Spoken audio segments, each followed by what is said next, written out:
to the Lunchtime Podcast. The summer 2020 season's come to a close and it was fantastic. Except for, like the immense pain that like Subaru and the cast of OreGairu and a lot of other seasonal anime characters went through. But yeah, if you put all that aside, good times all around. Get on in here and just be happy it wasn't you in there.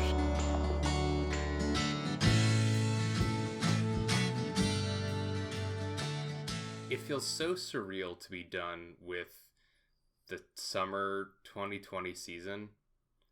And I feel like I kind of said this for the beginning of the season, that it felt surreal for it to be happening. But I don't know. The whole time this season was going on, I don't know, man. It just felt like it was happening, but it wasn't at the same time. And by the time it's over now, I'm like, what the fuck? Where did it go? What happened? You know, I made a comment on Twitter the other day that it's kind of like every season is now like feeling like it's running together. Like with spring and summer, I almost feel like they were the same season, which is kind of weird. But now it's like, everything in fall just got done like yesterday. Like some things were still airing, and now it's like, oh, like fall is starting, like immediately. Like what happened to like the 2-week break we used to get? Like, yeah, I know. Everything just is now like one line. To be fair, spring and summer were essentially the same season because a lot of spring shows bled over into summer. Right. Or got delayed into summer. Yeah. So, like, there's definitely some feeling of that. But yeah, it kind of feels like it's been this one long continuous season that just, like, never really gave us a break. Because I sat down today and I was like, okay, cool, we're recording today. And I'm like, wait, what do you mean Higarashi's out? And Assault Lily Bouquet? What the fuck? Why is there already fall shit out for me to watch? I just finished ReZero yesterday. What happened? What's going on? Assault Lily Bouquet? Okay, I'm sorry. But... it's a Shaft show. Oh, okay. Yeah, I don't know. Like, I'm just kind of amazed that this season happened, honestly. Mm-hmm. Like, the way... just everything about it, really. It also, at least for me, it was a thing where like my brain checked in from like episode 1 through 3 and then checked out, and then it felt like a week later we were on episode 11 and I was like, wait, hang on. It always kind of feels like that to me. But... yeah, I don't know, man, because I think about some of the earlier episodes of these shows. Like, for instance, I think about the Kazuya jumping off the ferry episode of Rent a Girlfriend, and I think about that and I'm like, that was 15 years ago. Exactly. When that episode aired, and I'm like, that wasn't this season. And I'm like, yes it was, dude. It was. And I'm like, no, you can't make me believe that. You were already prepping for that to like tell your grandchildren about this great show that you had heard of. Yeah, for fucking sure, man. I don't know. It's bizarre, and I don't know. It feels like in a sense summer 2020 like didn't even happen, because there were also a number of shows that I was definitely watching for a while there, and then I definitely wasn't watching them in kind of like the blink of an eye. Like I was really following along with the Demon Lord one, the really overpowered Demon Lord King Academy thing. Yeah. And, like, I was really enjoying the it's so bad it's good kind of humor, and then I just suddenly wasn't watching it anymore. And, like, I was watching Uzaki-chan for a while, and then suddenly, like, I just wasn't watching it anymore. And I'm like, oh, fuck, right, those were shows this season. Yeah. Oh, wow, that happened. Well, it's not even like... And I don't know if this is the same thing for you, but for me, it wasn't like, oh, these shows are bad, or suddenly became bad. It was just like, suddenly, oh, I stopped watching them, and then... that was it. Like, yeah, exactly. It just, and then next thing you know, it's like, up to the end of the season. Here we are. Right. Like, it's like, what time do I have to catch up? Are you kidding me? Do you see the lineup for fall 2020? I don't have time for this. Yeah, because now it's like, oh, by the way, the shows are done. By the way, fall starts tomorrow. Have fun. Yeah. It's just like, you cannot catch your breath. And I mean, like, wow, what a problem to have. We have a lot of anime. But, I mean, come on. At least with certain shows, because they were in summer and then stopped because of COVID, it's like, well, at least we got a break on those. We got a few weeks to just chill and then come back to it. A little bit. think that, though, we should appreciate summer 2020 for the brief, like, breath that we still have left of it before everything just goes to hell and the season's completely forgotten and passed over. There was some good shit this season, and it was kind of hard to... I always feel like now with us, it's really hard to whittle it down to, like, just 5 shows or so, because there's always something that's getting left out. But I want to talk about Deca-Dence. I adored Deca-Dence from the get-go. I think we talked a fair bit about it at, like, the beginning of summer cast, how fucking pretty and fluid and all sorts of shit it was. Like, it was just a joy to watch.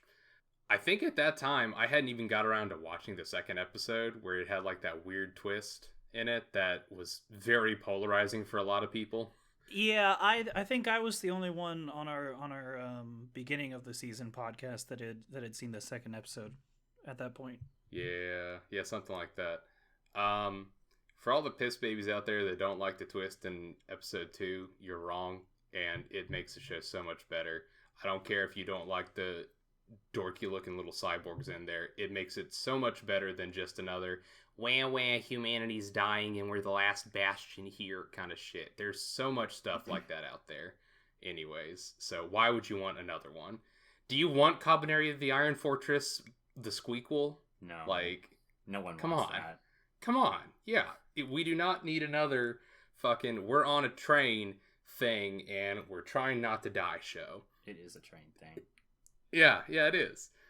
There was just something about Deca-Dence throughout that beat for beat just consistently held my attention. Part of it is obviously that, you know, Studio Nut absolutely pulled out all the fucking stops to make this show gorgeous at all turns. They definitely went full nut. Yes, they did. It is always so fascinating to just see like how they choreograph those, you know, mid-air and like 0G fights and stuff, and that's all very fun and all that stuff. But what really captures me about Deca-Dence is that it really excels, in my view, as a very fascinating, very interesting, like, character-driven drama. And that's what was the best part about it for me, I think. Obviously, there's a lot of, like, we're gonna fight big monsters and shit. And, like, that's, you know, that's a fun spectacle to look at. But I really think that if you go past all that and go past the, wow, kooky-looking cyborg stuff, I think Deca-Dence really tells a genuinely, like, poignant, interesting story about the unfair systems that govern us as a whole and how it seeks to actively exclude certain people and certain groups, and how fighting against that kind of system can feel futile and fruitless, but ultimately the fight is worth it and something good can come of that fight. And it is so cool and so great to see such a wide cast of characters come together for this, you know, larger overall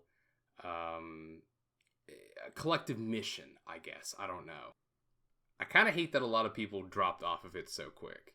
Yeah. I really would have liked to have seen more people talk about it, because I feel like people are so quick to see, like, maybe one thing that they're not, like, really on board with an anime and just drop ship immediately. Because I'm like, guys, you've seen weirder looking shit before. Like, you have watched plenty of stuff with wild art styles, but suddenly Deca-Dence is the biggest offender here? Like, come on. Yeah, and I guess that kind of, like, and I don't know if that's just, like, and I know we've talked about this before, but I don't know if that's just, like, the circles that we are around that do that kind of stuff, or if that's, like, how anime fans feel as a whole. Like, I'm not really sure. Because, honestly, like, I don't know. I feel like dropping a show specifically for the cyborg stuff, or like just not being interested in it, is on one level it's like a personal thing. Like people going, oh, you know, like if you don't like something in an anime and you don't like it, I'm not saying to watch it. But also like I feel like dropping something for a reason like that, it's kind of like, yeah, I'm kind of with you. Like, I'm sure you've seen weirder shit than this before. Like, what is so different about this that makes it different than, like, you know, some of the weird twists that even, like, popular anime have taken, like you mentioned Cabaneri of the Iron Fortress. That has some weird shit in it. Like, yeah, for sure. And it's like, and yeah, like, sure, it's like a different art style change, which I know kind of always irks a little bit of people. Like when there's drastic art style changes, but I don't know. I don't feel like it's a reason to, like, drop a show. Like, and that's just my opinion. Like, I'm not saying to, like, yo, like, you're horrible if you drop the show because of that, but I'm just saying, like, it kind of, maybe, I don't know. Well, I mean, it's like, you know, shit like Kill la Kill, for instance, is iconic, and people love it. And it has some of the goofy, doofiest ass looking shit in any anime I've seen in, like, the past decade. Yeah, it's fucking wild. Yeah, and so, like, you know, people absolutely gush over that shit. And I'm like, I mean, I understand in part that it might feel like a bit of a tonal shift, perhaps. But the fact of the matter is, like, approaching it from two different perspectives makes Deca-Dence a much more interesting show than if it was just the, you know, setup they had at the beginning. Because, again, I really liked the first episode, and I was very interested to see where it went from there. But at the same time, you know, folks joke about, like, you know, Attack on Howl's Moving Castle and shit like that. And I'm like, yeah, I mean, you're working with some, you know, 3D maneuver gear kind of shit, fighting off big old baddie looking monsters, and, you know, I don't care for that kind of stuff anymore. You know? Like, we have seen that kind of, how do we take the zombie apocalypse sort of thing, but make it different with different creatures kind of shit. Yeah, it kind of feels one note. I like the duality of Deca-Dence. Like, that's one of the things I really like about it. It's kind of interesting that you bring up Kill la Kill, because there's actually a lot of people out there that don't like it because of the art style as well. Like, when it does those, they called it cheap. That was a big argument back when Kill la Kill was released. It looked choppy and incomplete. And this is kind of the same thing with Deca-Dence. I don't know if that's, like, maybe people just really don't like drastic art style shifts, and maybe that's what it is. But it's kind of, I don't know. I feel like if you don't look beyond that in some capacity, like, you're doing the anime a disservice. But I don't know. Like, I get people have certain preferences, and that's really hard.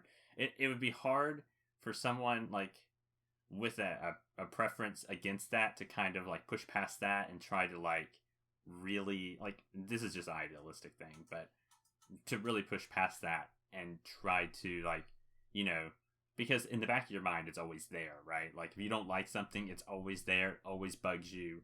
It's kind of hard to even, like, approach like, you kind of just start finding things, I don't know, like, finding things you kind of pick at it just because you're predisposed to dislike one part of it already. And I don't want anyone to watch anime like that either. So it's kind of like almost like a catch-22 sort of thing. Like, it's cool, but and the people that are obviously, you know, can get past that, or, you know, that don't mind the art style, can really enjoy it, and the people that can't are just going to miss out or lose out. Yeah. But if we're going back to Deca-Dence, like, one of the things that I liked about Deca-Dence was, like you said, I like the duality of it. I like the fact that, you know, there's a little bit of fighting. Like, I don't really care for that. Like, I actually don't like that aspect of Deca-Dence at all. But, I mean, it's there. I don't really care that it's there. It's cool. Whatever. But, yeah, the whole system drama and, like, you know, fighting against the system, figuring out, like, what are bugs. Bugs are needed to, you know, be a part of the system. You know, like, all that shit near the end, like, that was really good. Like, and I know, I like Deca-Dence. I kind of wish it was less corny. Like, the ending kind of bothered me a little bit. Gonna be honest. Like, I don't know. It felt like a little too idealistic for me. And that's coming from me. Like, I like feel good endings, but, like, that didn't feel good. It just that's fair. It kind of felt like, it kind of felt shoehorned and thrown in there just to be like, it's complete now.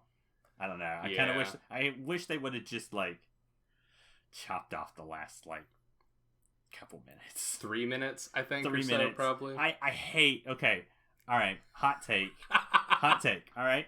This happens with a lot of anime for me. There's a lot of anime that need to be chopped like 3 minutes earlier.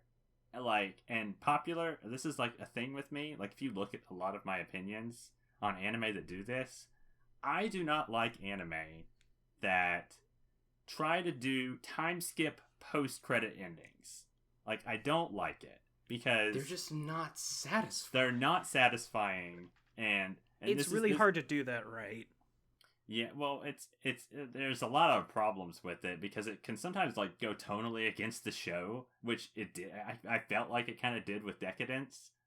Like, it completely didn't destroy the message, but it felt like going against the grain of it so much that it felt wrong for it to be there. It is really my biggest gripe with the entire show. And if the last 3 minutes are my biggest gripe with it, that's pretty good for me. But it's definitely annoying. It leaves a bad taste in your mouth. At least it does with me. So yeah, because with the progression of the show being like, oh, humanity fighting for survival is actually literally a game that, this whole other species can play, and humanity's life is a game determined by this system, and then we fight against this system, and then we defeat the system, and then we decide, hey, we're gonna reinstitute the system now, but in a good way. And now everyone lives in harmony with a good system, with good people doing it, instead of a bad system with bad people doing it. And I'm like, but you're still living within a system. If you can't see the tonal problem with that, like, you could have a whole nother anime about, what constitutes as a good system versus a bad system. I'm pretty sure that we've watched an anime like that somewhere. Yeah, but somewhere in the Backloggers catalog, it's in there. I would kind of agree with you, Matt. I think that if it kind of maybe took a little more of a middle road with some of its goof-ass shit, I feel like the tone of the show probably could have maybe been a little more palatable to folks. But aside from that, like, I still really like it as what it is. Yeah, I mean, I don't as its final product. I don't think Deca-Dence is a bad show. I have like minor gripes, but that's pretty good. Like, if I can come out of a show with minor gripes, as you said, like, that's pretty good. Like, I can accept that. I can be at peace with myself. I just don't like endings that leave a bad taste in my mouth because I feel it stings a little bit. And I remember it, and it just does bad things to me. So, but that's it. Like, that's not saying don't watch Deca-Dence, but like, that's just saying, like, if that exists in this show, like, yeah. So just be aware. Man, though, if we're talking about endings that leave a bad taste in your mouth from this season, that would be Rent a Girlfriend for me. Oh, okay. I don't think you're the only person that has said that. Well, okay. I want to hear, like, so tell me about your experience here, because there's a lot going on in that show. I just want to hear, like, maybe starting from there, like, what you mean. It is one of the I wish the last like 2 minutes post credits were chopped from it. It is all. Because I would have been so fucking happy and thrilled to get an ending where we're left on a massive ass cliffhanger of Kazuya just, manning up, quote unquote, at this one point, just growing some stones and saying to Chizuru, "You're the one I want." And then we're left on that. It's like, oh fuck, now we're gonna wait a whole couple seasons for the season 2 of this and to see where that goes. But instead, we get the credits, and then Kazuya's a little bitch ass and is like, "As my only rental girlfriend, the only one I want to rent." And I'm like, it's on brand for Kazuya. I'm not saying like I hated that he did that, because that's his character. But I'm more just annoyed that they bait and switched us at the last fucking moment and decided to not follow through with it at all. Did it really happen like that? Because I thought, like, the post-credit sequence just had a bunch of gags. I thought that was actually, like, before, like, the credits rolled. Like, they all did that in one shot, I'm pretty sure. It is him saying, "I want you," and then it cuts to credits. Oh, okay. So it says you're the one I want, and then they put up the title "Rent a Girlfriend" and then cut to credits. Yeah, that's cheap then. I'm like, I will fucking smash your head. Okay, but like, if you thought that's how it was gonna, okay, well, anyway, like, I don't know. I expected there to be more to that because let's admit it here. We're gonna be the first ones probably to ever say this, but Kazuya's a bitch ass. Oh yeah, no. Listen. I am under no impressions. Like, I did not see him do that confession and then cut to credits and then think, oh yeah, they're actually going to go for it next season. Like, I fully expected him to turn tail and reverse that. I just did not want them to be like, haha, here it is, but haha, actually no, here's 3 minutes of him fucking it up more. Aren't you glad though that at least they didn't wait, like, because here's what would have sucked, because I've seen anime do this before. You pull something like that, and then they cut to credits, right? There's no post scene, and then the next season starts up, and then they pause it, and then they say, aha, gotcha. like, does that make sense? Like, could you imagine if that was in the beginning of the next season? Like, if that's what that would suck. Yeah, it would suck, sure, but like, I would expect it though. Like, that's the thing. I was expecting it the whole time, and I'm just like, why didn't you just fucking do that? Why'd you just play us like that? Are you kidding me? Like, I'm more just annoyed than anything else. Like I don't think it's a bad ending. Like, for the show and for the tone that the show is setting and for everything that it's trying to do. You were just like, it's perfect. This. Yeah, exactly. Because it's just like, this is one more time that this show is going to take a fucking shit on me before it walks out the season. Eat my ass. Yeah. Fuck you. Yeah, that's that entire show just like, so here's the thing, like, I'm kind of putting it like in the same realm of it's one of those disaster shows. Like, everyone already knew this, but I feel like maybe, like, I felt like, okay, maybe this is just me, but I felt like in the middle section of Rent a Girlfriend, like, it was real. Maybe this is just like I'm dead inside, but I thought maybe it was toned down compared to some of the others I've seen. Like, I felt like there was a lot of middle segments where I was like, oh man, this could be so much worse. And in some parts, it was pretty bad. But I really wanted it to be worse, I'm going to be honest. I am in full agreement here. To the point where I really, really adored this show in the first, like, 4 or 5 episodes, I think. Where I was just like, wow, how does this get any worse? How does this get any worse? And then, like, it kind of gets worse for a while there until, like, the mommy shit cuts off and, you know, post the fairy jumping and everything else. Yeah. And I feel like from there, yeah, it definitely tones down the absolute nightmare fuel a bit. And the thing is, for me, like, once like, Ruka is introduced and it starts turning into, like, more of a harem situation, I felt myself, like, becoming a little more distanced from how much I really enjoyed the show at the beginning. Like, I still liked it a lot, but I'm like, this isn't why I love the show in the first place, because it was for a long time just a series of these ridiculous situations they got themselves into and the stupid lies they made to try to cover it, but only dug themselves in even deeper. Mm-hmm. But then Ruka comes in and is like, hey, actually, I'm just gonna fucking blackmail you at this point. And I'm like, that's not fun. That's not fair. This isn't organic. Come on. We were okay with mommy blackmailing, but when Ruka was like, I'm gonna blackmail you, I was like, you know, you're doing this the way that is not fun. Yeah, that's the thing. Like, the batshit stupid scenarios stopped being structured in such a way that was as fun as the beginning of the show, I think.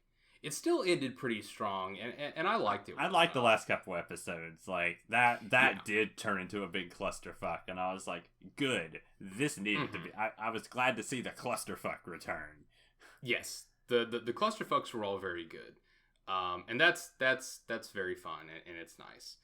I think what I really ended up liking the show the most for, though, was the incredible amount of, like, introspection and growth the characters went through in this. Like, I'm kind of astonished by how much Kazuya manages to both reflect on his own actions and then do absolutely fucking nothing about it. Yeah, isn't that a mood, huh? Like, I'm just saying, like, I don't know about you guys, but I've been there. Like, maybe not in that particular, Yeah, not in that but exact it's scenario. not always, yeah, but... it's not always the most fun thing to watch because then you just get mad. Okay, at least it's not Welcome to the NHK levels of I know what's wrong and I'm going to do nothing. Yeah.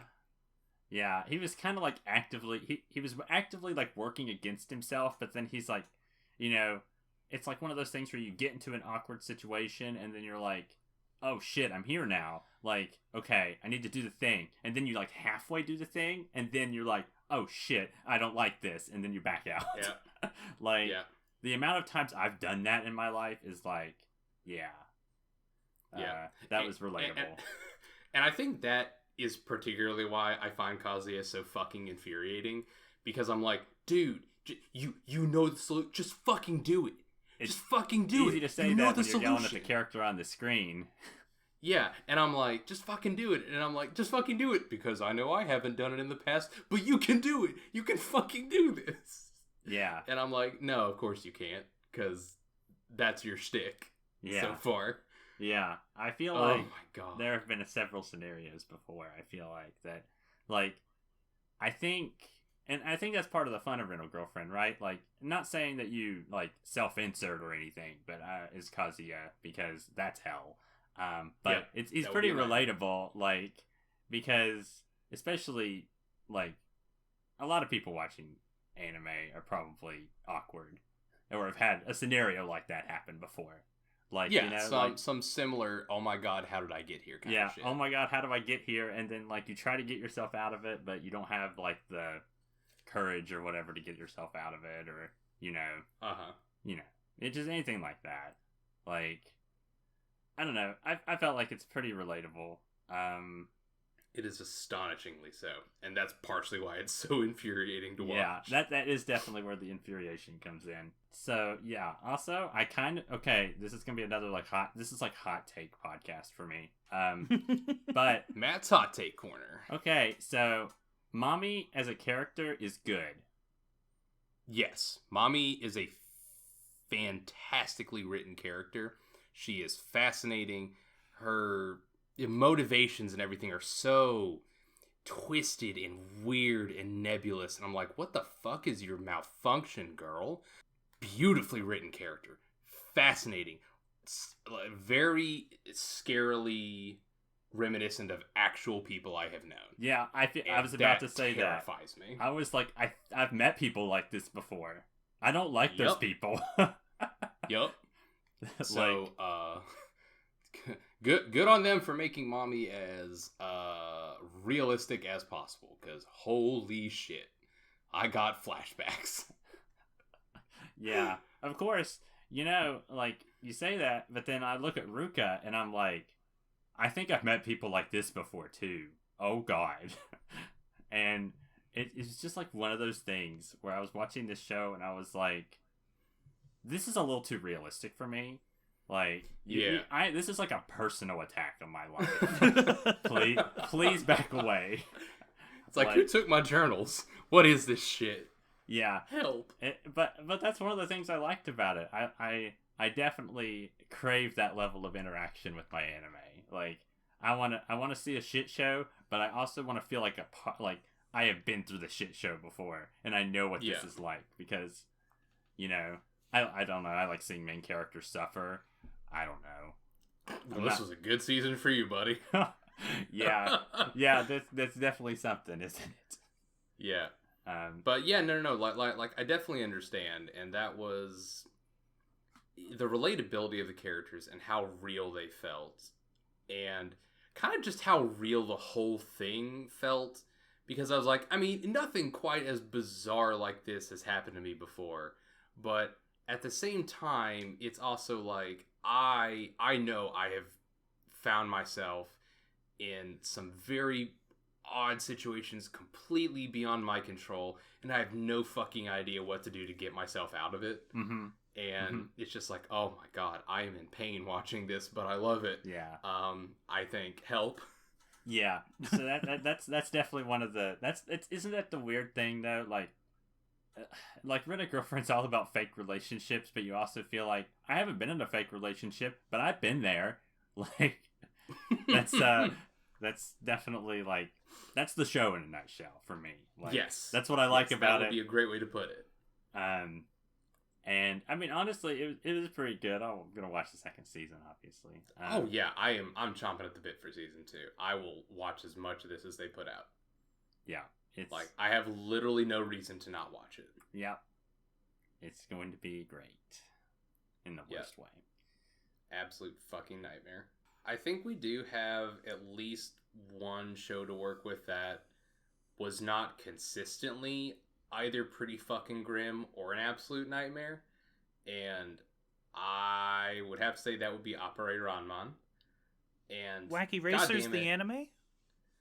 Bro, I am so fucking thrilled that this came back this season, and wow, what an absolute evolution of a show. I thought it was a great show. I don't know if I felt like that much that highly of it. I liked it a lot, and I thought it was a good show. It's just I was just like, okay, I'm happy I watched that whenever I got done with it.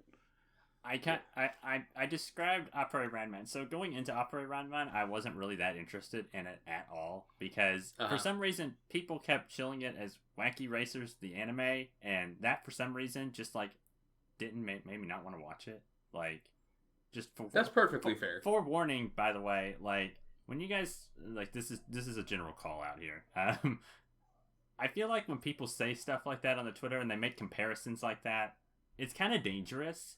Because, and I guess comparisons at nature are dangerous. Yeah, it's one of those things where, like, it can really put you off to a show or, like, turn you onto a show, but in the wrong way, that you have come in with certain expectations. Yeah, and not even just that. It can be, like, saying this is Wacky Racers, the anime, and then over half the show not actually being about racing at all is, like, hello? What's happening here? Because the whole thing about this show was like, you know, I was really stoked to see like some cool cars and some neat like chase sequences and shit like through the American Midwest, and I was really stoked for that. And what I ended up getting was a developing story of this weird ragtag bunch of dumbasses out in the middle of fucking nowhere that become a found family and having an astonishingly cool amount of, like, again, neat character-driven drama. Yeah. And, like, I was so not coming into this show for that, but at every turn, like, each episode, the show kind of surprised me a little bit with, like, how solidly it actually filled in that hole that I didn't know that it was trying to fill. Yeah. Yeah. If that makes sense. So, yeah, that makes sense. Sorry, I didn't get to finish my thought there. Yeah. So what I was trying to say was that I think when you're saying like it's not about racing, and it really wasn't, honestly, because when I thought about it's gonna be like a comedy gag show, like, you know, like Redline, like Redline wasn't like a comedy gag show, but that was too. There was a lot of goofiness to that racing show, though. Yeah, or racing. And that was definitely a lot about more about the racing. This I felt like was definitely not about the racing. Like as Zach was talking about it, there's a lot more about stories behind characters and you know, and all of the that. racing was a nice vehicle for the story. Wait. Okay. Anyway, that one was for you, Matt. Go on. God. I think, like, I don't know. It's just like, I think Appare-Ranman to me is like is what I describe as the perfect 7 out of 10 show. Like, and by what I mean by that is like it doesn't really like it has like a package that it presents itself in, and it's very good. It has like a couple things it does well, and then it does it, and then it's done, and it's pretty good. Like, I think that's what Appare-Ranman is. Yeah, in general. yeah, that's how I felt Yeah, about it. I would agree with that. Yeah, And honestly, like, as a show, like, it was way more entertaining than I thought it was going to be, because I felt myself near the end. I was like, wow, like, I'm pretty invested right now. And honestly, like, I probably wouldn't have even watched it if it wasn't for this podcast. It's just one of those things that I was just amazed by the character driven stories. Like, there was like a small message there, which, I mean, that's whatever, but I felt like I enjoyed it because of the characters that were there and their motivations for each of them. Even though we didn't get a whole lot of each of them, it was enough to make me go, yes, I am invested in this character. I like this character. I'm invested in them as a group now because I care a little bit about each one. Like, I think that sort of, like, I wouldn't say there was like individual episodes for each one, but the beginning of the story kind of went like that, like the first few episodes, so that kind of helped. But I'm glad, like, you know, each character didn't get like its own individual story, like Idolmaster style, because that would have been too much. Yeah, that would have been kind of rough. But no, yeah, I enjoyed the story for like what it did. Like, I thought it balanced itself like really well. Like I guess the best way to say this is that Appare-Ranman had like the best flow I have seen from an anime in a long time, because it felt like it was like it just kind of streamlined it. Like, you kind of had its parts, and then it knew exactly where it started, exactly where it ended, and it just took the path to get there. Like, yeah, it took the story beats really well throughout, and it never felt like weird and janky or like there was any wasted time in it. Because even if there was a lot of downtime in an episode, it was, you know, pretty solidly dedicated to developing the characters and their relationships with one another. And so even then, when not much was going on, it still felt really engaging and fun. And kind of like you said, Matt, it really worked to get you invested in it. Yeah. Yeah, and it was always really, really enjoyable seeing the main storyline of just Appare and Kosame like coming together a little bit closer as friends as it went on. That was really nice to see. Yeah, it was really solid. This isn't like a show that I think I'm going to be, you know, hailing as a masterpiece or talking about for years to come or anything like that. But like, I'm still thinking about it like a week or so out, and I'm remembering some of the like really cool sequences in it and some of the really great character interactions, and I'm still thinking about like the Hototo, no, the new Hototo, like, running gag that they had for a couple episodes. Oh, yeah. And the fucking Stitches, even though it was like a fucking groundhog and a, you know, small Native American boy. And I'm like, what is this show, really? I don't know. Like, it was, I had a great fucking time with this. And I am very, very glad that it got, you know, back to us at this point, even though it took a while. Yeah, that it was able to continue because of all the nasty stuff this year. I am also like particularly weak whenever it comes to series that are historical fiction, because I just like history. So I was super happy about that. I also found out that I think it's like extremely loosely based on the 1908 New York to Paris race that happened, which was like its own kind of like weird ragtag group of people trying to like get through all these like dangerous situations.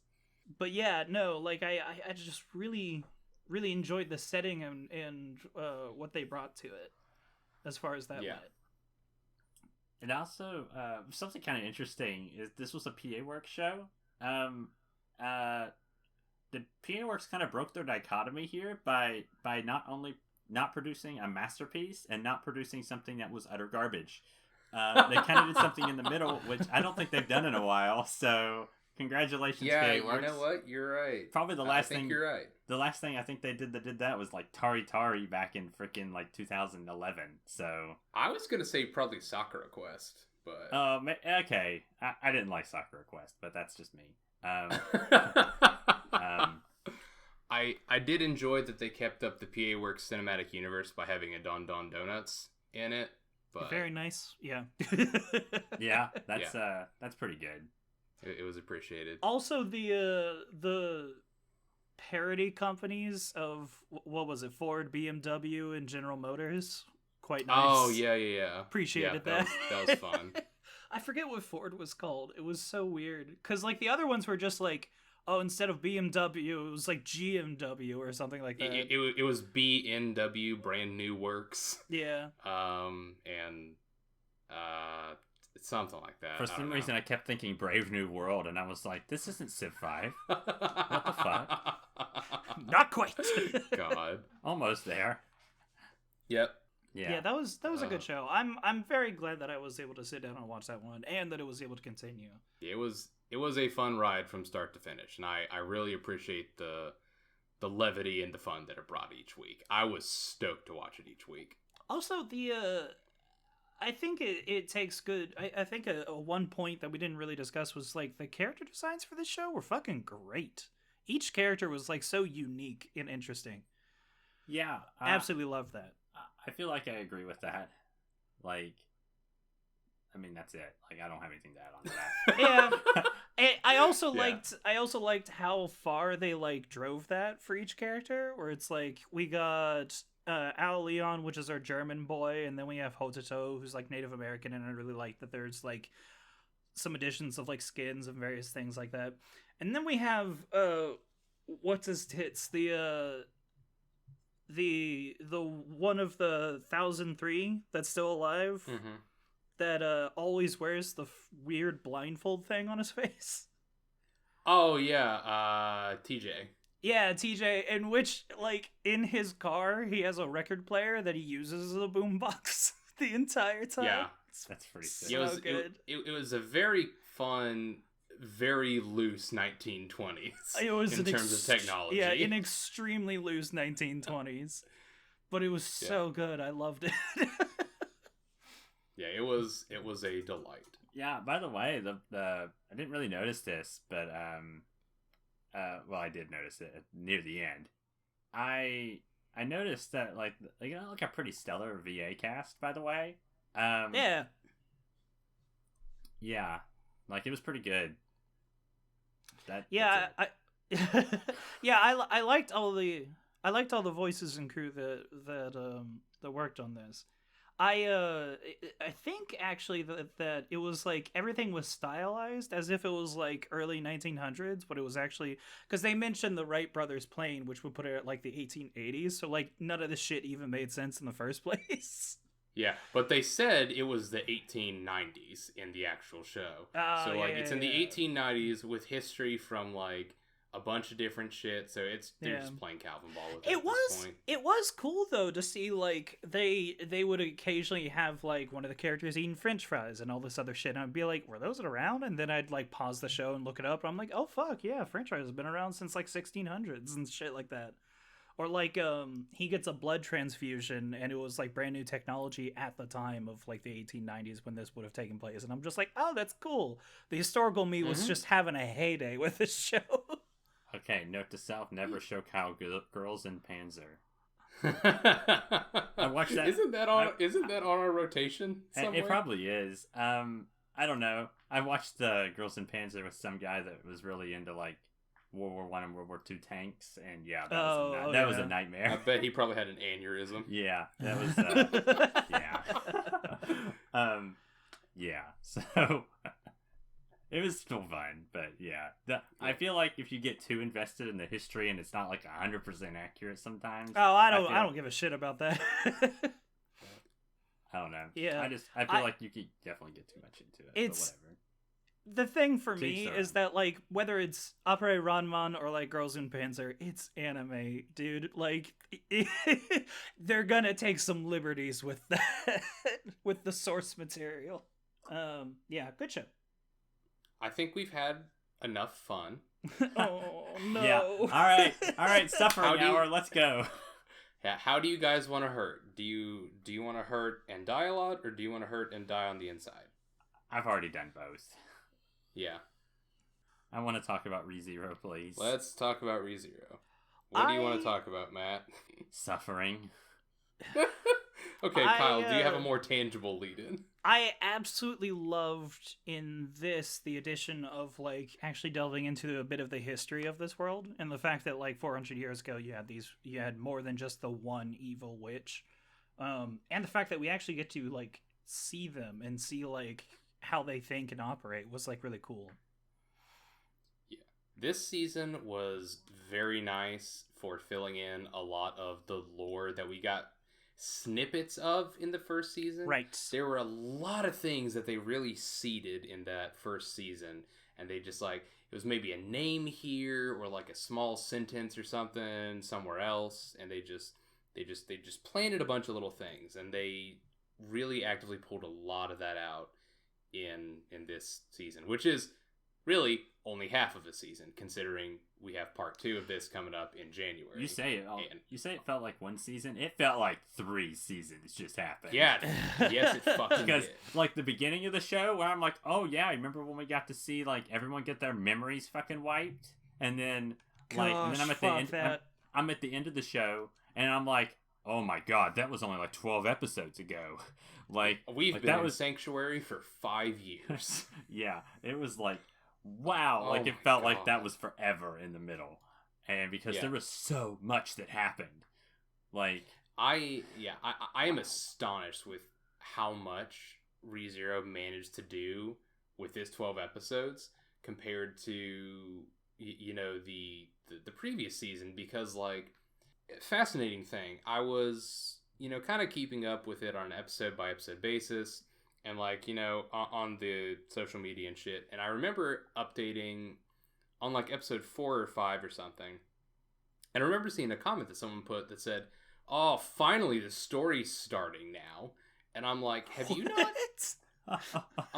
not been watching this so far? What do you mean? And I'm like, oh, well, it's the first time Sub's, like, really, really died this season. And I'm like, okay, I see what you mean, you little piss lord. I got it. Have fun with that then. Like, oh my god, dude.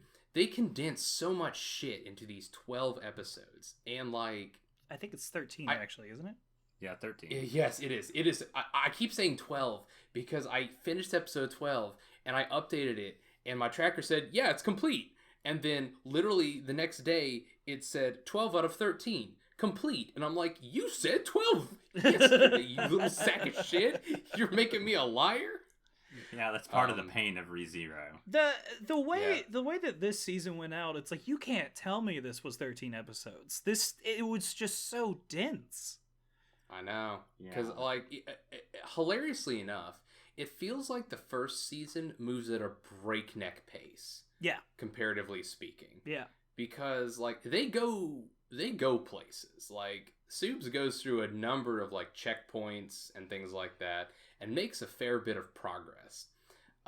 That is not to say that Subs doesn't make a lot of progress in this season, because holy sweet Jesus God, he probably arguably makes more progress this season than he did in the last one. He is so insanely and acutely aware of like how the world works and what is really going on in this season compared to anything in the other two.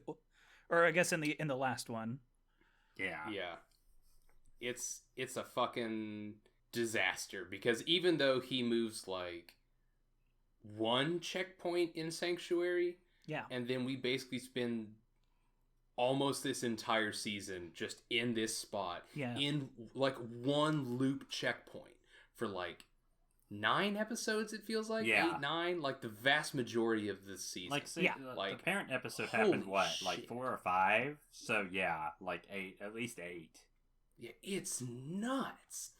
And like I'm just so impressed by like how much they were able to take this one loop and iterate on it so much and make it play out in so many different ways and continue to peel back the layers in a way that every week made me think like, holy shit.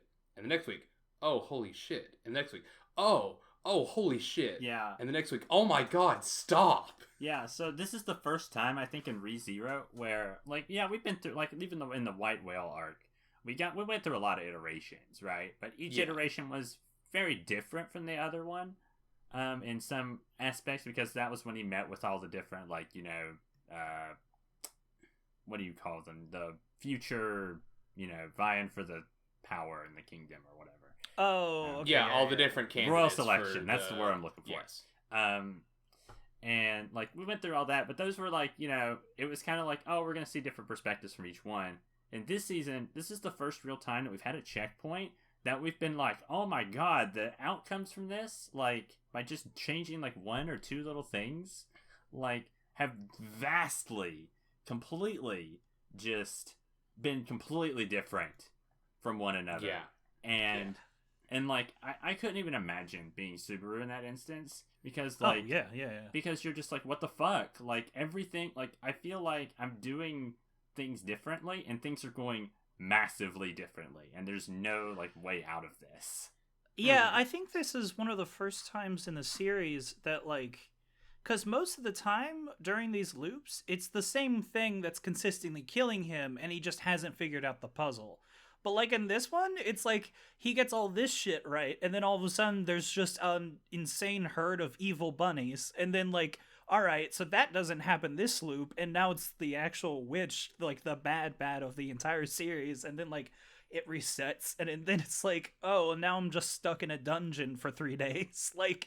Yeah, it just and now changes. I'm getting my belly slit open. Yeah, it's so drastically different each time that he loops, and it's just like, how? And it's like I feel like he's like coming closer every single time because he's getting more information. Yes, but at the same time, I feel like he's having like an information, and they do address this at the end of the first season. It is absolutely an information overload. Yeah, it's like what the fuck, like because you're right. Like that one iteration, he gets eaten by bunnies. The next one, he gets like the witch like takes over the fucking world and like does bad shit. Another one, like he gets massacred. Another one, like he gets massacred, but then different people get massacred. Like, yep. And it's kind of like it's just so much pain. Pain is the word. And the most insane thing about it is that the many different ways that he gets, dismembered and shit is nowhere near the biggest amount of pain that we get in this season, because arguably he suffers the worst pain through having to deal with his own inner demons and psychological shit, especially when he has to come to terms with like, oh my god, when I return by death, does that other timeline still keep going? Have I doomed everyone in that timeline to die? Am I responsible for the deaths of however many people? And seeing him about lose his shit over just that, because that's not the only thing that he loses his fucking mind about over. Like, I'm just like, Subaru, holy fucking hell, man, how are you still standing? Yeah, like that is so much, right? Like even the last couple episodes there, like think about the things that Subaru has seen at this point. He's seen like almost every character he's known die at this point. Yep. Like, or like, completely insane. Yep. And then you've got stuff like, he can't like save all the people at the same time. Like, there's people that have been betrayed that are completely out of his control because it's just happened years ago and he can't do anything about it. Right. And there are people that are doing some betraying right now that he currently now can also do nothing about. Yeah. Oh my fucking god. Also, everything with Garfield in general, like just the fact that like some loops he's like, I'm your BFF, and then other loops, I fucking hate you. And it's like, I don't even know how to make him like me anymore. Yeah, and then you have the whole thing with like Rosewall, like.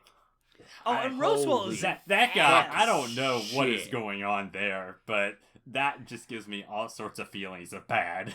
Yeah, like, when you suddenly realize that Rosewall is behind like half the shit that's going on because he's just an absolute insane asshole that's in love with the Witch of Envy, or Witch of Greed. Witch of Greed. Yeah. So here's the thing about that. Like, I was trying to figure this out for a little while, and like, it's like he has the power to read the timelines without being there in the timelines.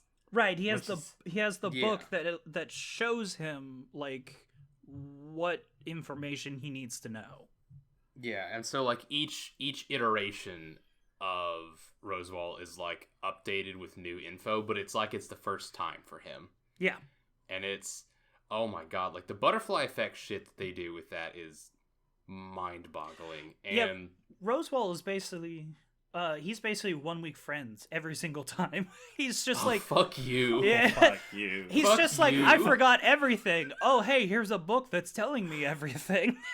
Oh my god, like, he is one of the most fascinating characters I've encountered in a while, because, like, I liked him in the first season because he was, like, some KG super powerful, like, clown motherfucker. Yeah, and he was like, am I on your side? Ho ho ho, you don't know.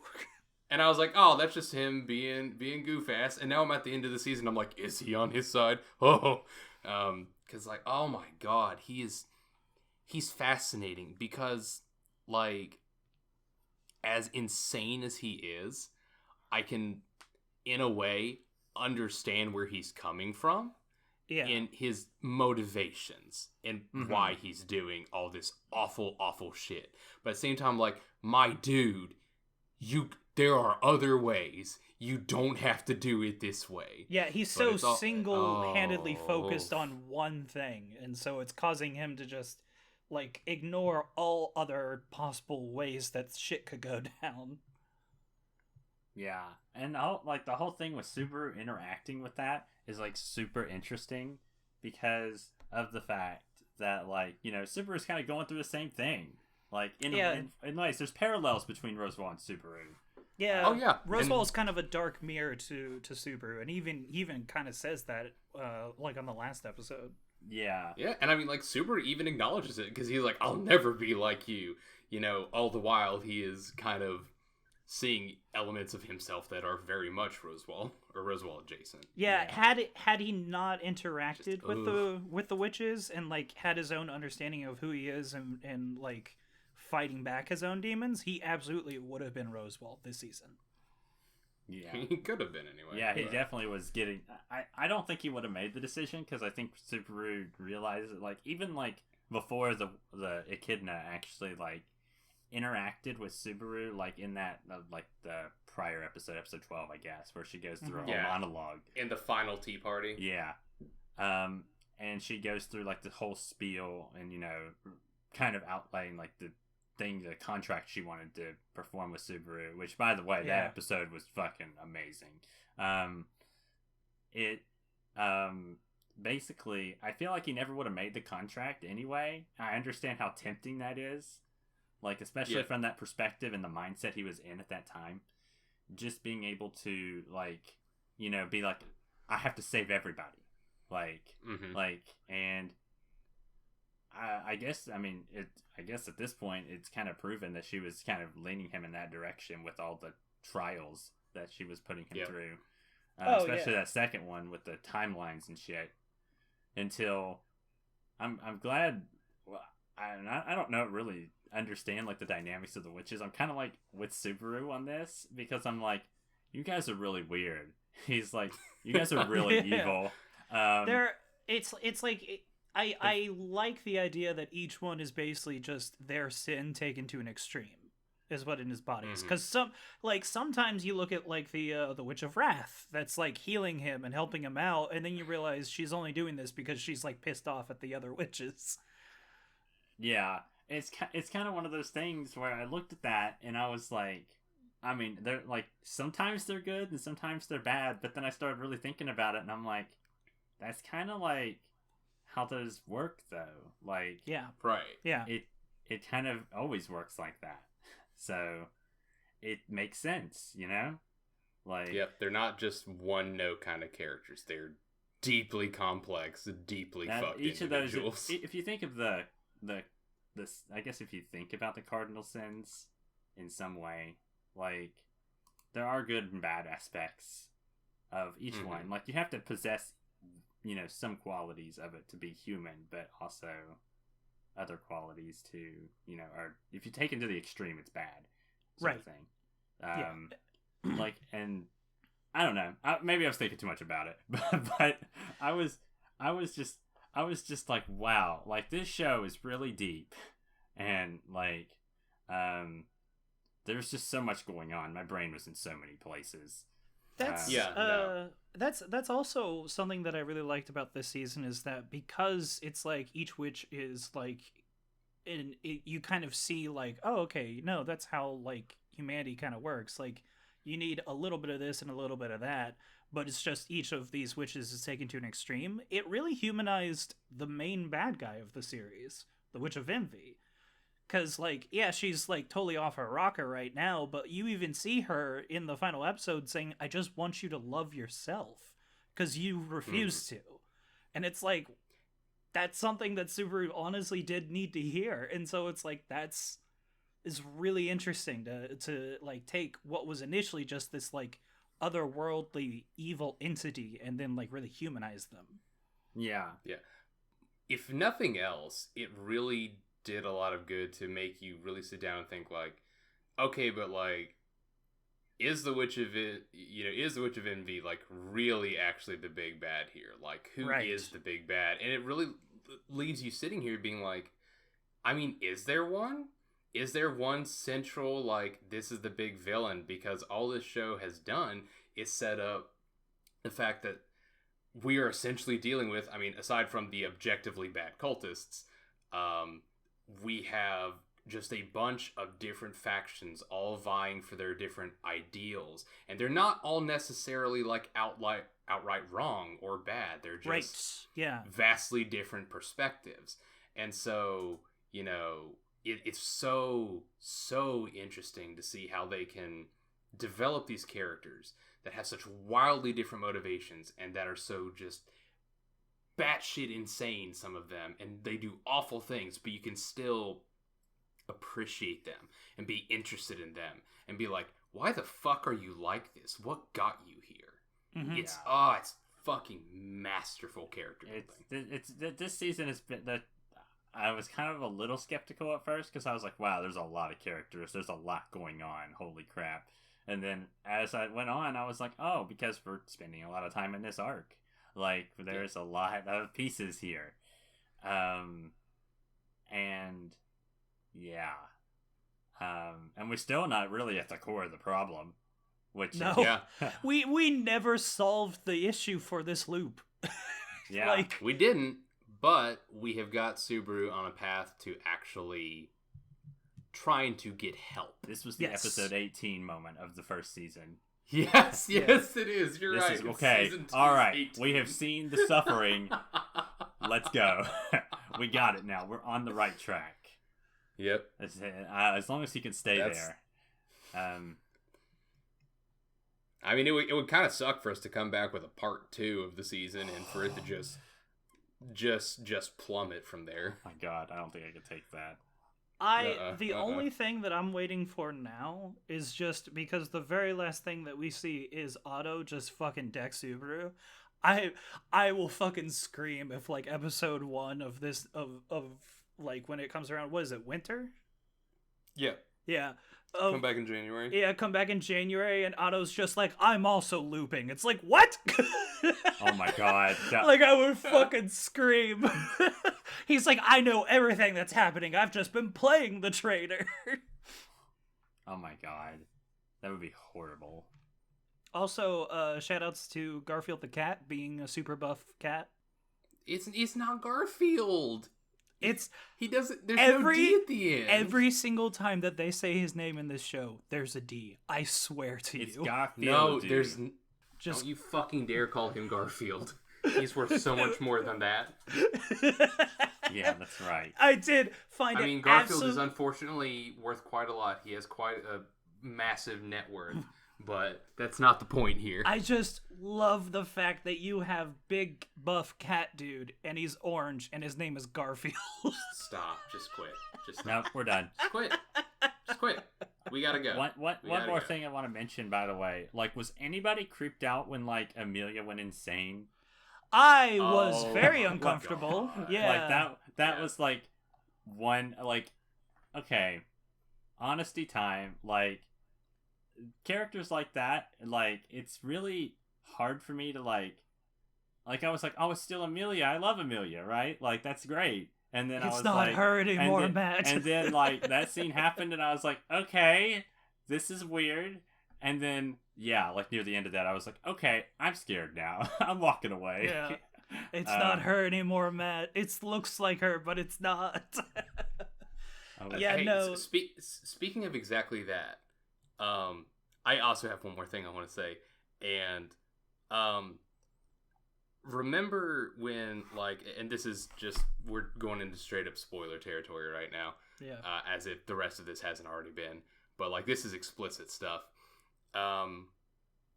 Remember at the end of the last episode where Satella is, Subaru's like, why the fuck are you doing this? And she's like, because you saved me. And I think back to the very first episode where he meets with Amelia and he asks her name and she tells him Satella. Yeah. Which it's always struck me as like, I still don't understand that. And I sat here and I was like, because for the longest time I was like, well, it's just because that's what she looks like. But I sat here and I heard that and like a thought went off in my head and I was like, conspiracy theory. What if in the first loop he actually met Satella and not Amelia? Which could be. Yeah. And that's the whole fucking, that's where he got the whole fucking return by death thing. Yeah. And like, I was just like, oh, what if? But I mean, I'm sure that's not actually it.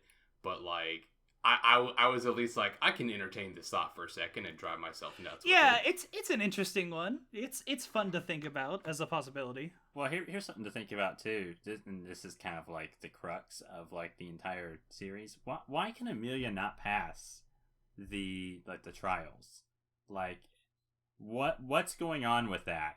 I do like that the show is definitely showing that, like, because the two things that Subaru did as far as Amelia is he either white knighted the fuck out of it and fucked up, or he just completely ignored her and fucked up.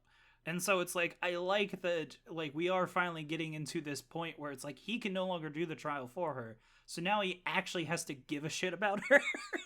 I'm like, yay, good. I'm glad we're back to that. Well, okay, no. But like, Matt, I'm gonna hazard a guess of what you're getting at. Are you suggesting like they might actually be one and the same? Like, what if they actually I'm not saying are? that's gonna be the case, because I know a little bit about like Amelia's past because of the hour and a half movie they put out a while back. So I don't. Yeah, the snow bonds. Yeah, so if that might be part of it. So I'm not saying that this is just wild mess guessing on my part. At this point. Well, that's all we're doing right now. I'm just saying that like. So it probably doesn't play into it, but it's possible that it could. Because I'm not 100% not convinced. I guess that's what I'm saying. Like, I have nothing to rule out your idea, and the thought of that terrifies me. And I'm just like, because I'm like, oh my god, maybe, like, because that whole like where she goes crazy, like, why did that happen? Yeah, like there's so much, and that was the same arc that the Witch of Envy appeared. So like, why, like that?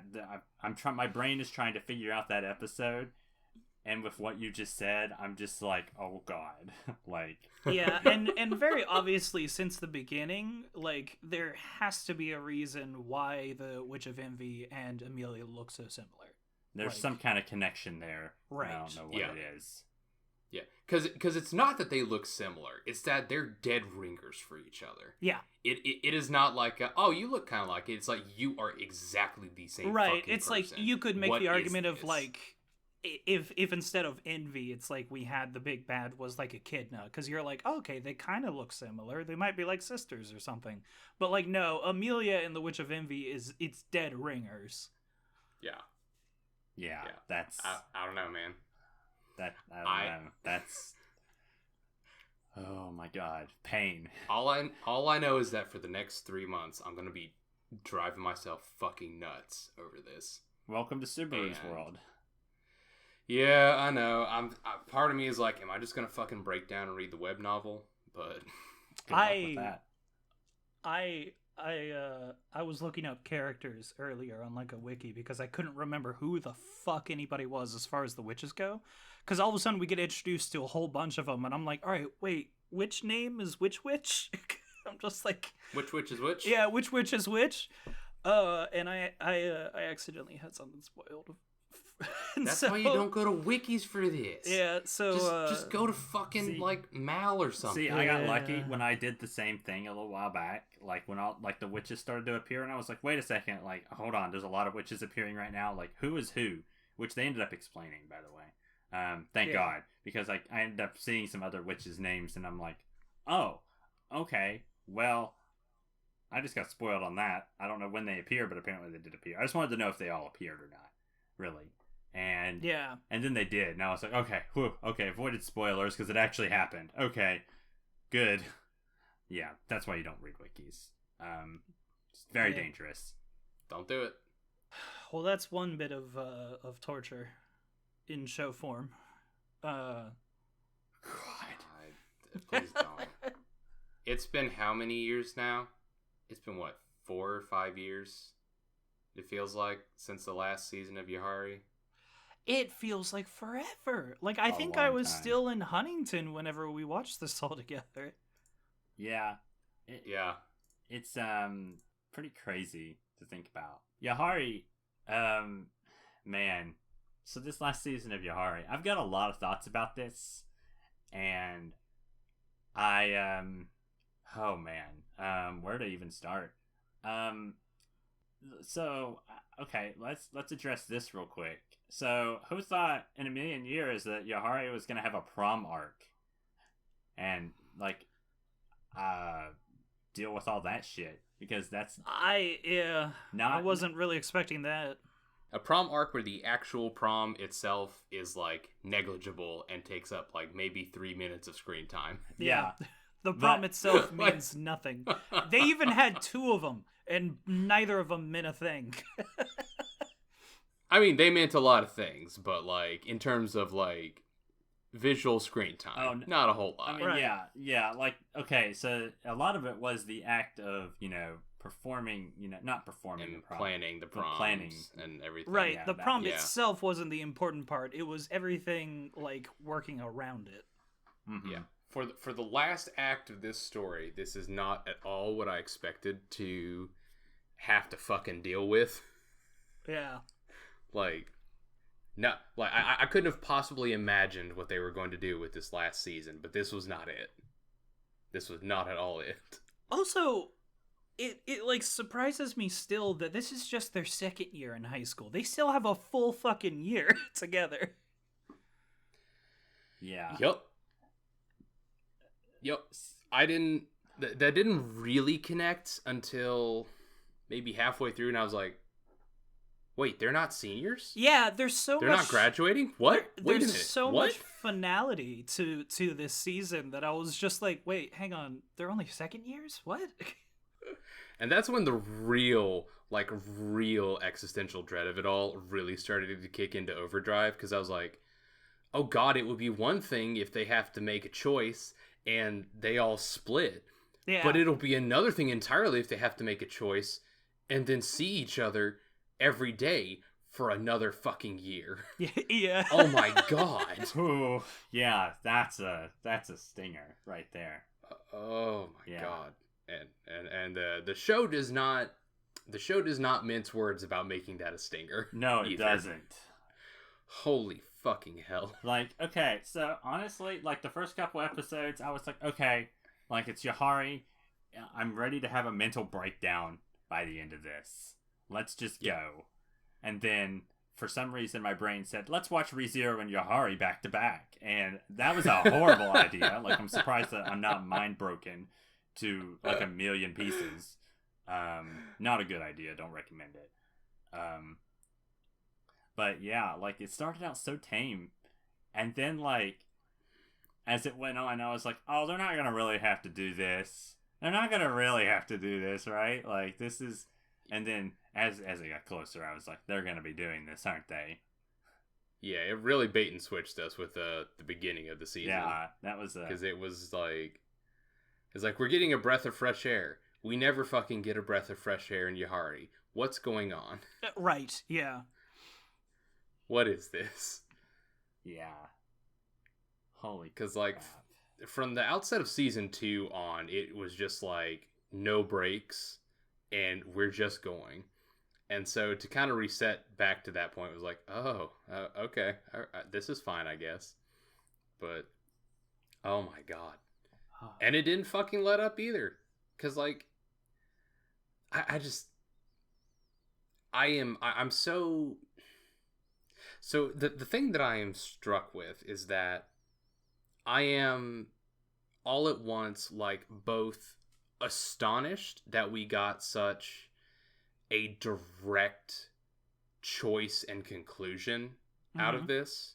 Like, I'm astonished that penultimate episode happened the way it did. But at the same time, it's like the show or the series could not have ended any other way and not feel like a complete betrayal. Right. It's like honestly, when you would think that the best course of action would be some type of like polyamorous situation, but like at the same time, oh fuck no! Are you kidding? Have you met those kids? Let me fucking lose their finish. No, absolutely. Let me finish. Get the fuck out of here. Like, you would think, if you're, like, weighing all options, you would think, like, oh, okay, well, maybe that's, like, best course of action. But to be honest, for this group, for this cast of characters, and for the story that they tell, no, absolutely not. To kind of piggyback off of that, if you think that'll work, White Album 2 has an answer to that. Stop. What? Just saying. No! I want to watch it even less now. You're going to want to watch it. I know, I'm going to. I thought about it like last week. But kind of piggybacking off of that, is that like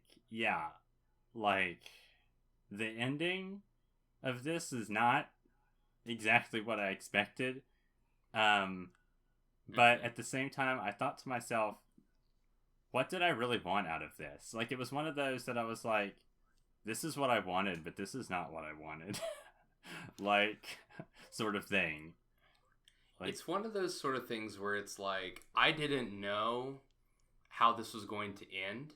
And to be really honest, if I sat and thought about it for a long, long time, there's no way I could have reached any kind of conclusion that would have satisfied everyone and gave everyone what they wanted.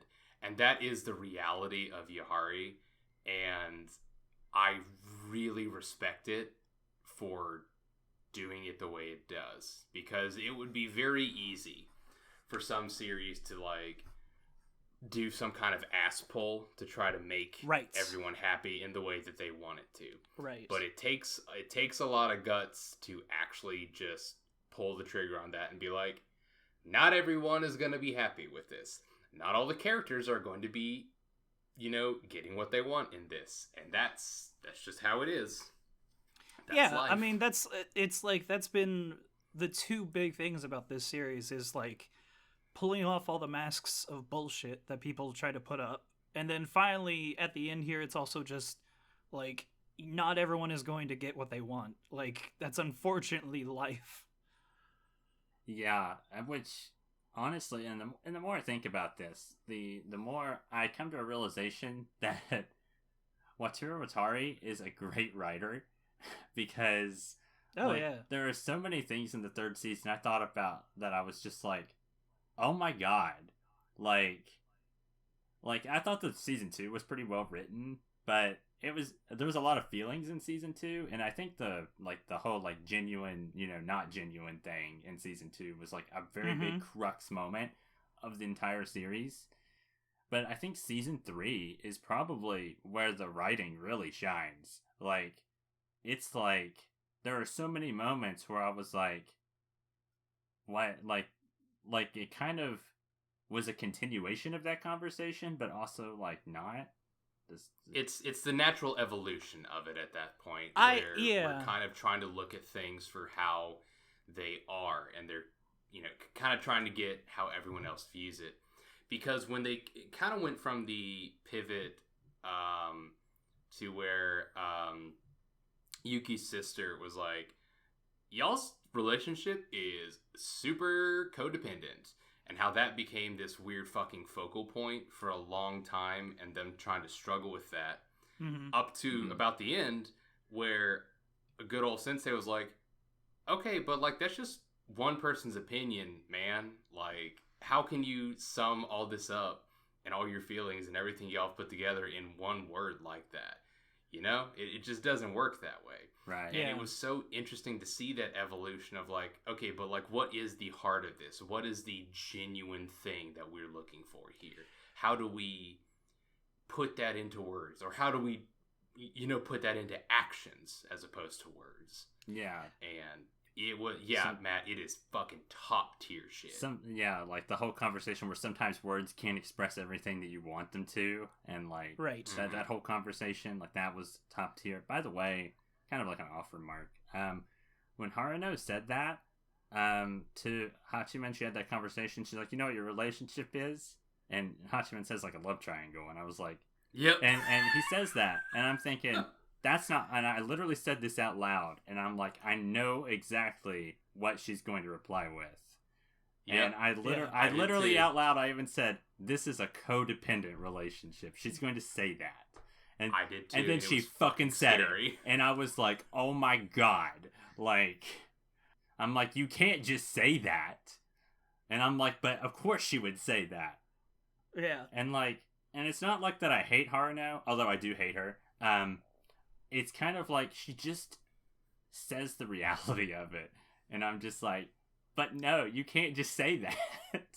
Well, it's like she says a reality of it. Yeah. She says her own view of the reality of things and how she calls it as she sees it, and not everyone necessarily sees it as she calls it. Right. And oh my God. And that's something else too. Like, I was so thrilled that we got to the end of this all, and by the end of it, all the characters still felt very much like themselves. Like they had stayed true to who they were as a character and who they had grown to be. Because holy shit, yes. It never felt like anyone like it did anything out of character, because again, I've seen plenty of shows that get to like last 5 episodes and character motivations start like flying out the window and they just start doing completely different shit than what they normally do, and I'm like, what the fuck's happening? So I was very at both points relieved and also horrified that the characters were still very much themselves up until the very end. Yeah. It's so like well written to the point of like even the characters themselves know exactly how the other character is going to act and behave, and that's kind of the point. They all know each other so gosh dang well that it's so hard for them to actually be true to each other. Uh-huh. And that's like the entire like issue that we're having to come across here between our 3 main characters, and so it's like that's so nice. I love Yahari because it's like the first and second season were very hard about like, let's pull off everybody else's mask and show like what the reality of this really is. And so when we get to the 3rd season, there's only one mask left, and it's just the one that our 3 main characters are wearing. That's the last reality that we need to like get to. And yeah, that's a really good way to put that, though. Mm-hmm. Yeah. Like, I didn't really think about it that way. Because we went through all the other characters and, like, really came down to the core of each and every interaction that they were, like, trying to, like, pretend on the surface. And then it's like, no, this is what's fucking up. And then finally season 3 comes around, and the reality is, oh, the last 3 that are faking it are our 3 main characters. They've never addressed their issue. It's like, all right, motherfuckers, it's your turn. Yeah. It's like, what? What do you mean? We didn't sign up for this. Yeah. Yeah, and you really see that, too, because if you remember, what's his name? Hayato, from like the blonde-haired dude. If you remember him from the 2nd season, he was a big player. And then, like, I think when I realized what Kyle was saying, exactly that the same sort of thing, was when Hachiman had the conversation with him, and he's like, he was describing, like, how he was feeling and all this stuff, and he's like, you know what you call that, right? And he's just and Hachiman kind of like uses different words to describe that, and I was like, you're just lying to yourself, buddy. Yep. And I'm just I'm like, I can see through this, but you can call it that, but, and I'm pretty sure Hayato even makes a remark like that. He's like, whatever, you can call it what you want, but it's not. And that's just the thing, you know, it's not like we're the only ones that can see it. It's everyone, including the core trio, can see it, but it's the getting up the gumption to finally actually face it. Yeah. Is what is the gnarliest shit. Gosh, this writing is so good that like even moments of just silence between characters just says so much. Yeah, there were multiple moments in which, especially between Yukino and Yui, where it was like one of them would get done saying something and then there would just be a pause between them, and that pause said everything it needed to say, and both characters understood it at that exact moment. And it's just like, oh dude, that's so good. Yeah, it's so good but so painful. Yeah. We cannot understate the pain enough. Yeah. Even in smaller moments, like man, the writing was just had so many like little details in it that were just so good. Like the fact that they brought that whole entire, like, I didn't realize this at first. I actually read this online, so I'm not gonna credit it that I noticed this, but because I actually questioned this and then went back and looked it up. So when Hachima was having the conversation with Yukino's mom about like the prom, and he had like something up his sleeve that was going to be able to like basically win the conversation, and I was trying to think like, what's he gonna do? And then they had like the whole like, oh yeah, like my name is Hachiman, and then they had the flashback to the car scene, which I don't know if any of you remember that. I didn't. I actually didn't, because it's been so damn long that I didn't remember it at first until they showed it, and I was like, oh fuck. I had the very lucky foresight to watch through season 1 and 2 about a week before season 3 started airing. Smart move, yeah. So if just in case that anyone out there didn't get that, basically Hachiman was when the story starts. This happens in like the very beginning of the show.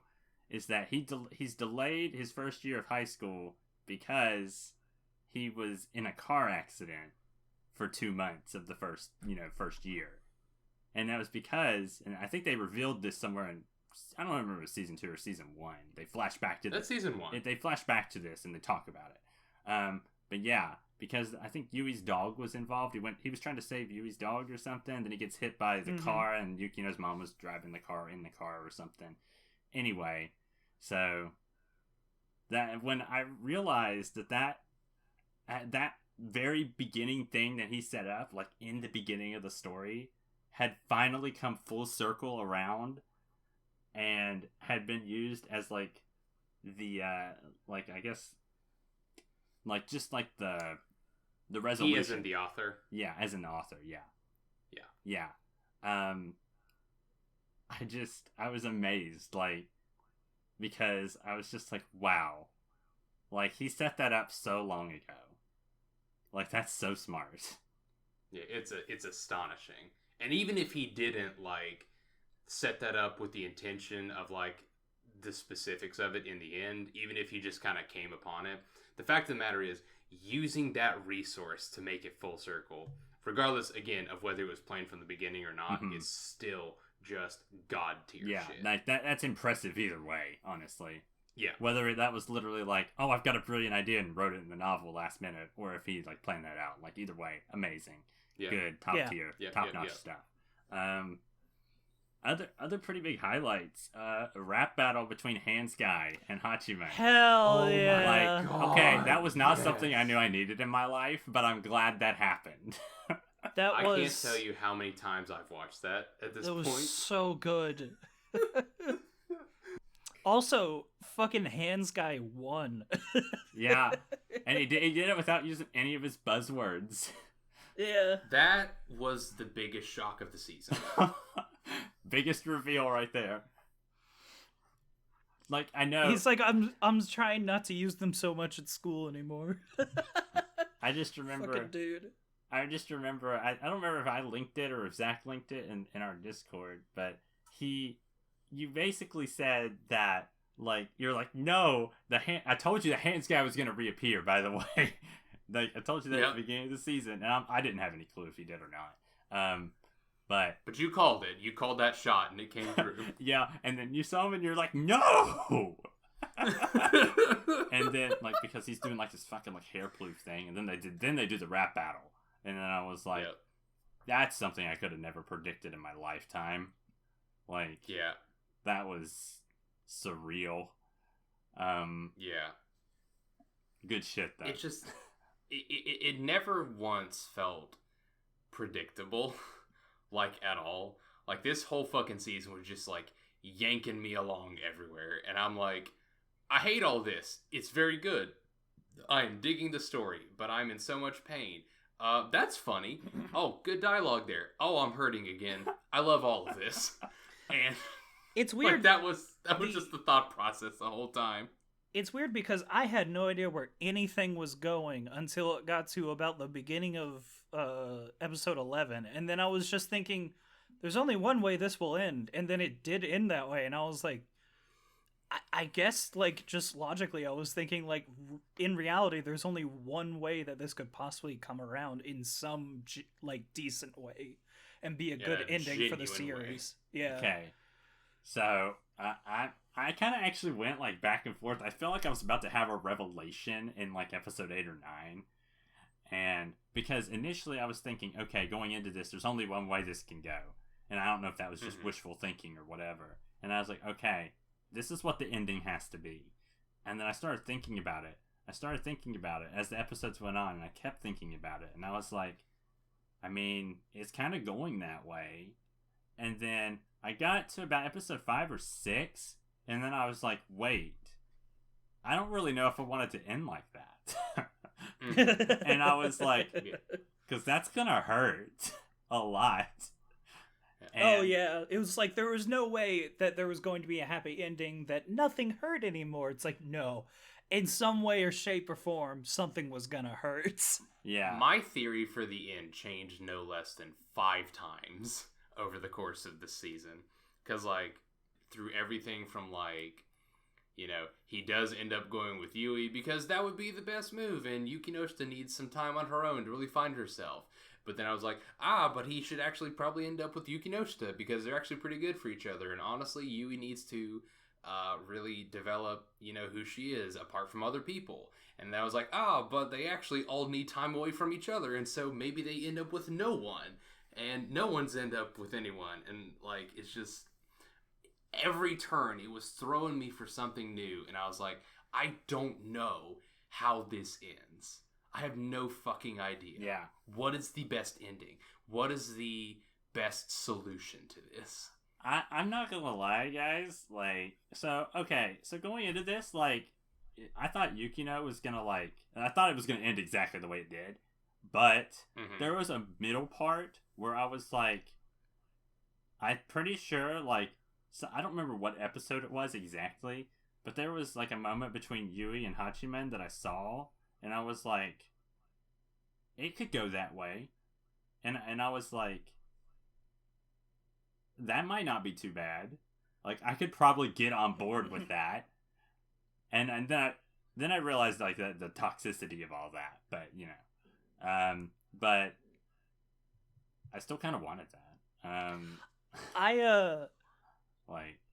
I had a theory that I knew for a fact was never going to happen, but I was going to die laughing if it actually turned out that way. It was just all of this shit just keeps going down between our 3 main characters, and then, like, at the end, Hachiman's just like, fuck it, I'm going with Iroha.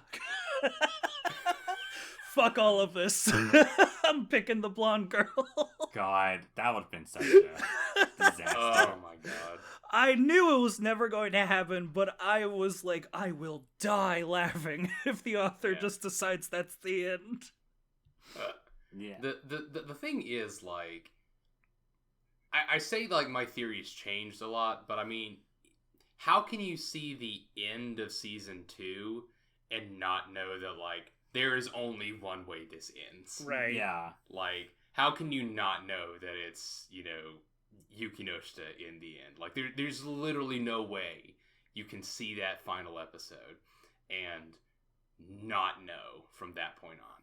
But it's that caliber of writing and the way that, again, the characters work around each other that made me think at all points, like, I mean, I know that's how it's got to end, but is that how it will end? Mm-hmm. And, you know, it's like, this is always the obvious choice, or what one would think would be the obvious choice. But at the same time, you know, things happen.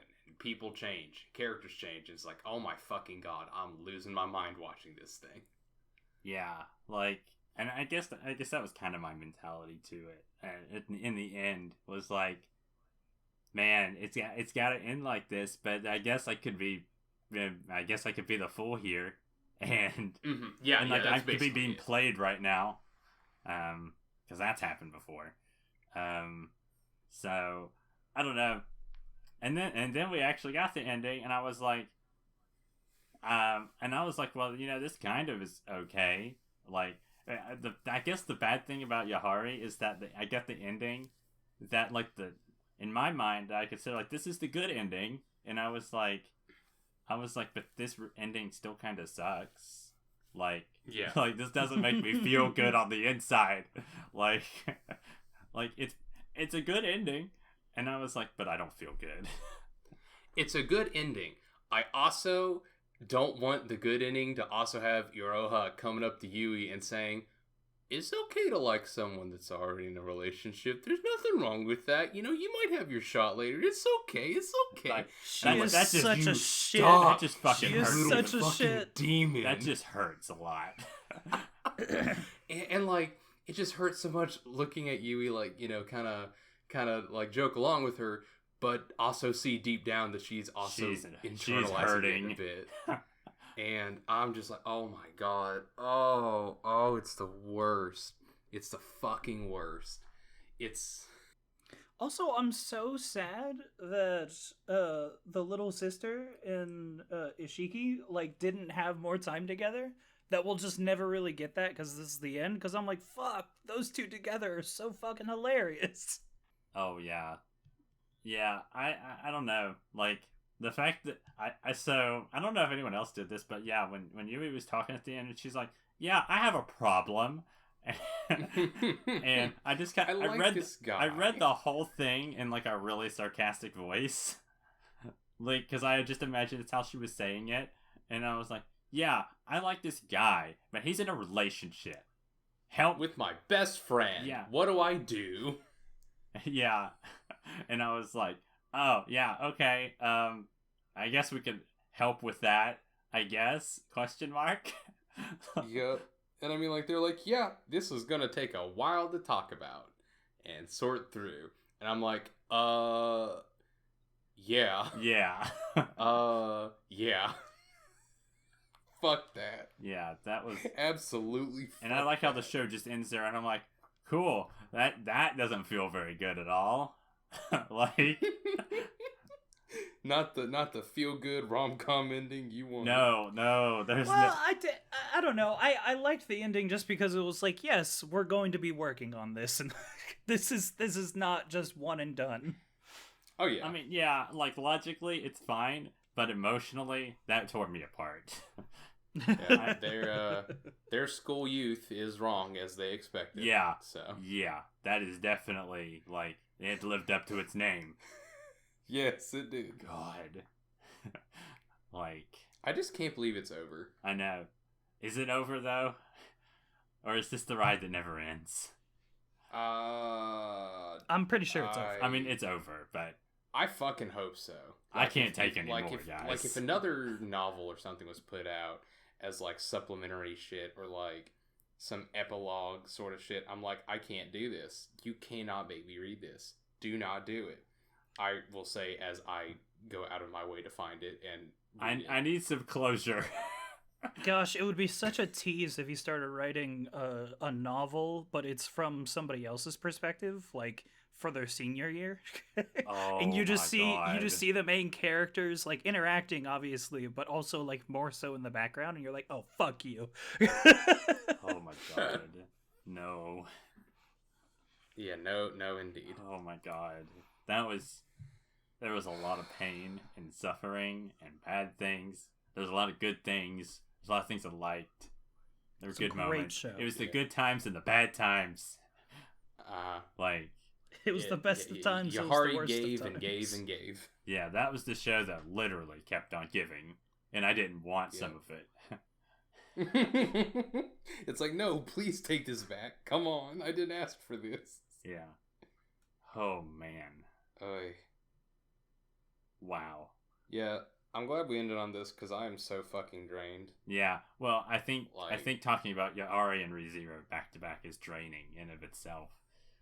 Yeah, I mean, you're not wrong, but I feel like a certain kind of way about this. Like, I feel like if we had gone into Yahari first and then we still had ReZero to do, I couldn't fucking do it. I don't think I could have taken that. I think, like, there's one thing to be like, oh my god, Subaru has suffered. But there's another thing to be like, oh my god, these 3 dumb kids have suffered.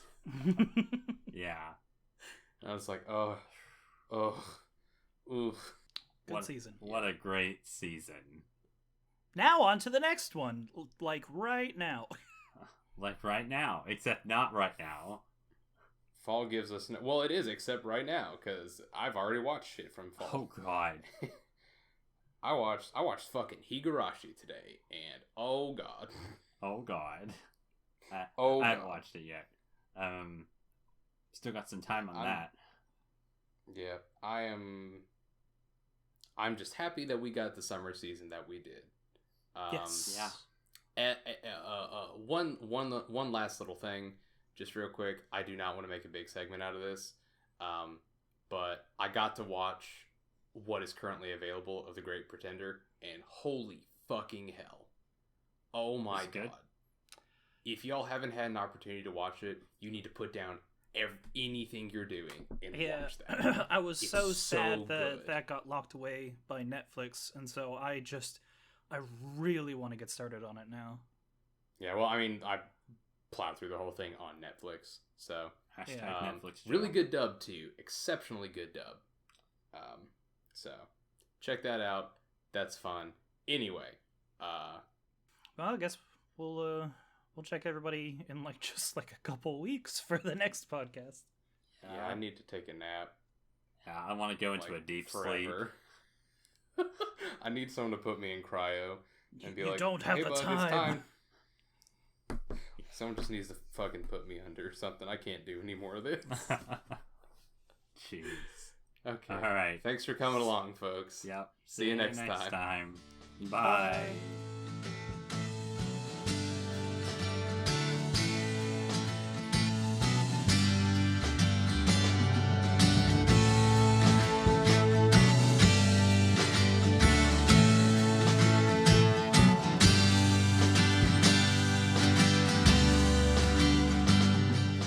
Hey, thanks for listening. As always, you can find all our podcasts, articles, videos, etc. at thebacklogers.com.